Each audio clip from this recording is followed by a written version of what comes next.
Alright, what's going on, guys? Trev back again, here to bring you another video. This one's going to be doing my second Q&A for this week, leading up to the second last episode of the first half of The Walking Dead Season 7, Episode 7, Sing Me a Song. In this one, we're going to start with giving our thoughts on what the PPP could mean.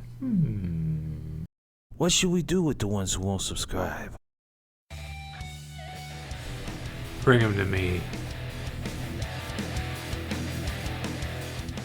So I'll put the link in the description, and spoiler warning if you guys have not seen this week's past episode of The Walking Dead Season 7 yet. That's Episode 6, Swear. Did the review, predictions for what I think is going to happen in Episode 7, death predictions for mid-season finale, so there's all kinds of great stuff in the channel. If you guys missed any of those videos, I highly suggest you check them out. So the PPP, what are we talking about? So this is when Heath leaves and there's like a card, some kind of like access card or something like this that's left behind that says PPP on it.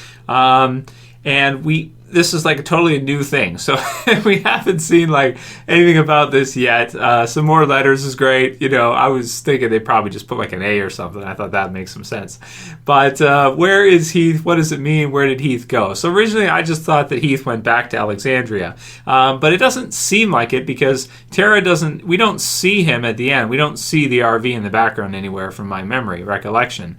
So it's pretty weird. Where did Heath go? Where is he? And will we see him again soon? So I thought originally that he had headed back to Alexandria. He could be there and just somehow, in the background. I mean, you have so many characters in The Walking Dead now. Just because we don't see someone in a couple scenes at a certain location doesn't mean they're not there. But that said, what was the deal with the PPP that was left behind? PP Pants City? I don't know. Is that where they took him? Is that where Heath's gone? Did Heath run into some saviors? There was some gunfire, that kind of stuff. Could the saviors have been enraged and have hurt him? It's an interesting theory. I do like it, and maybe that's what it is, because we did see at the satellite outpost that they had kind of like some access cards and that kind of thing. So is it possible that one of the saviors could have dropped that when they were taking Heath and going back in the RV? I don't know. We'll see. We'll have to see with Episode 7, Episode 8 if he is actually just at Alexandria. If he is, then no big deal. Nothing to really concern ourselves with. But it was weird to see the PPP there. And you guys can write your comments below on what you think it means. If anything at all, or if you think maybe he was taken by the saviors, or if maybe he just hit the road, because that's something too, is that it seems like he's trying to kind of run away. When they did the flashback of the episode, is it Not Tomorrow Yet? I'm trying to remember off the top of my head, where they kill all the saviors at the outpost. Tara and Heath, they just leave right after, which I had forgotten until they showed that in Episode 6, Swear, that they actually just took off. So is it possible that Heath could be out looking for Tara, and then after assuming she's dead, could have taken off and just been like, screw it all, I'm out of here. I'm gone. Gone off on his own or something. It's possible for sure. So write your comments below. Let me know what you guys think. Maybe he was taken by one of the saviors, but even if he was, I mean, I really don't know what they're going to do with Heath in the series right now. And it's getting kind of crazy, the amount of characters that are in the show now. It's starting to feel like 16 episodes may not be enough for everybody to get their time in the show. I mean, if you look at the first half, Carol and Morgan were in one episode, and we haven't seen them since. And that was like, 5 episodes ago now? We have not seen them even once since. So you just have so many characters and so many different things going on. Sometimes it's hard to even keep track of. And by the time you see a character again, you forget when you last saw them, because it's like been so many episodes. Tara and Heath, for example, has been since we saw them. We had like the season 6 finale, all the break, waiting to see who's going to be killed off, all that, and then finally they come back in the show, and it's like, oh yeah, they're here too. So write your comments below, guys. Let me know what you think. Maybe he was taken by some saviors, or he'll just show up at Alexandria. We'll see. Next question was from delssia nellium, and she says, hey Trev, have a couple questions here. First question is, do you think we will see the Oceanside again? And my second question is, do you think Heath is dead or we will see him again? So your second question, I put this at the top because I kind of answered that one already. I don't think he's dead, no. I think he's out there somewhere. But, if he has other projects, because they kind of fake deathed him in episode 6, Swear, I feel like he's probably good now for a while. And also, I mean, it is easy to fade into the background this season, like we just went over. There are just so many people everywhere, locations and everything. It's crazy. And it's probably just going to get even more so in the future. There's going to be even more and more. So you can have people, actors come in for like a couple episodes and they can be like, oh yeah, I'm in The Walking Dead too, but I only go to filming like, a week, a month or something. Or like 1 year, I'll go to filming for like a couple months and then I'm done for the whole rest of the season or something. Or I come in for the second half a few months later or something. I mean, that's totally understandable with how they're doing the episodes right now and how they may do them in the future with kind of bottling up certain things and really spacing things out. So, so I think Heath is probably fine. At worst case, maybe captured by a savior. So the first part of your question, the Oceanside again. Yeah, I think we'll see the Oceanside again. And in my review, it hadn't hit me that it was the Oceanside because that community...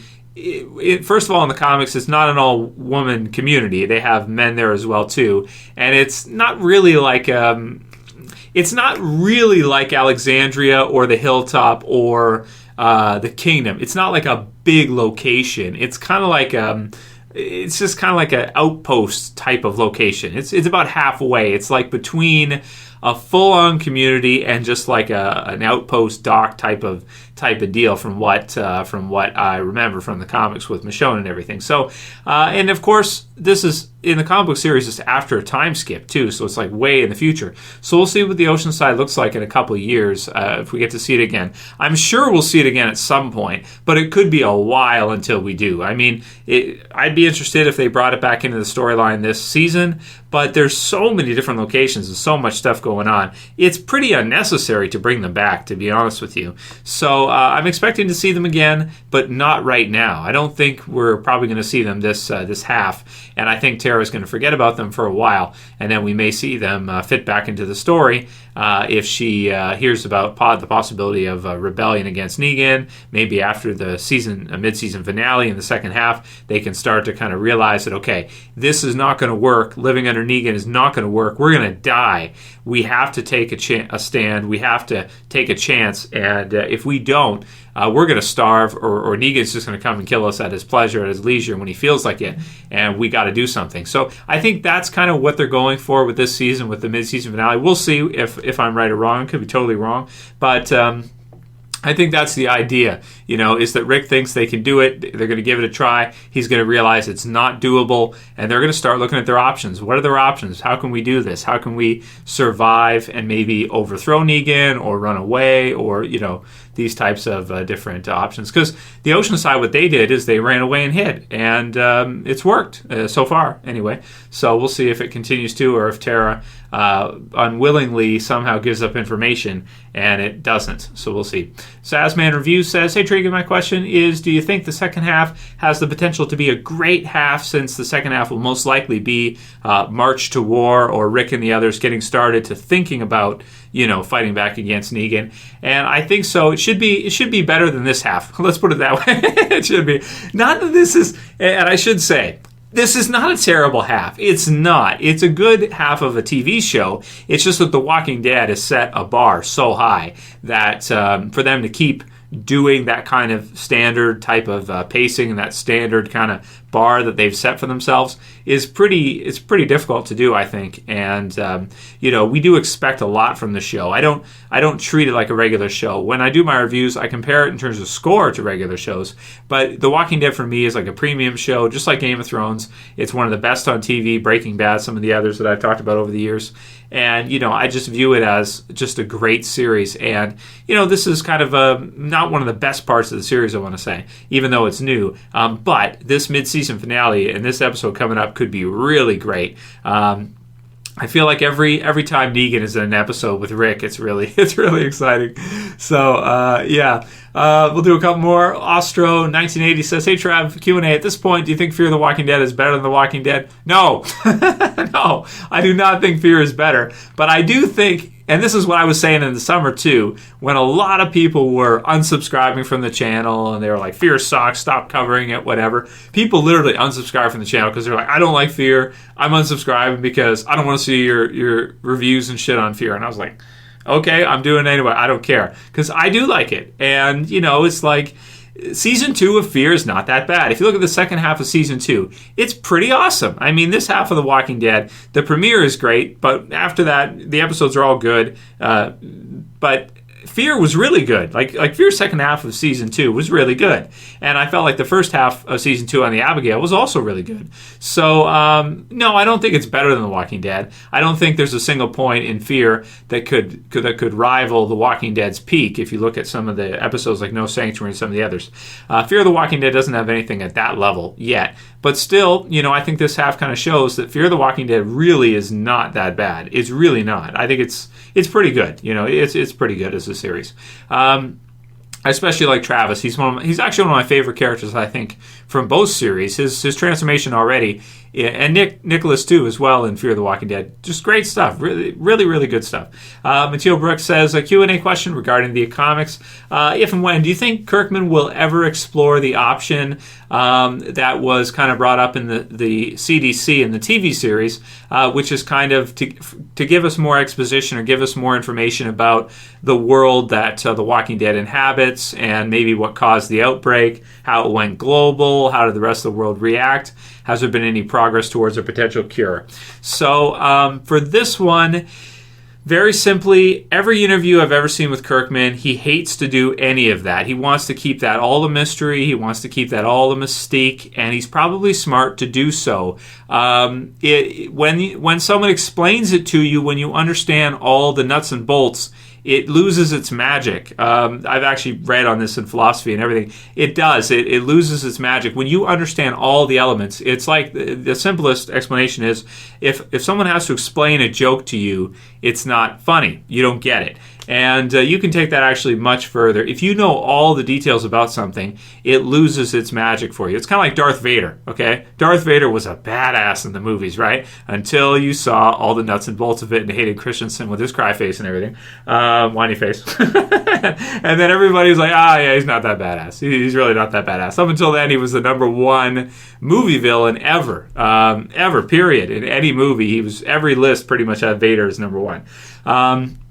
But yeah, if they show it all to you, it kind of loses a little bit of that. So I think that's why he doesn't want to do it. I'd be down to see some stuff like that. I think it'd be cool to see. But I think Kirkman hates it. I don't think he likes it at all. I think maybe he understands that it loses its mystery if you show everything. You give away too much, and then it loses its special, mystique to it. Last one will be from Andrew Bannon, who says, Episode 6 was such filler, in my opinion. Maybe it leads to something, but seriously, no one cares about Tara and Heath. Throw it in here.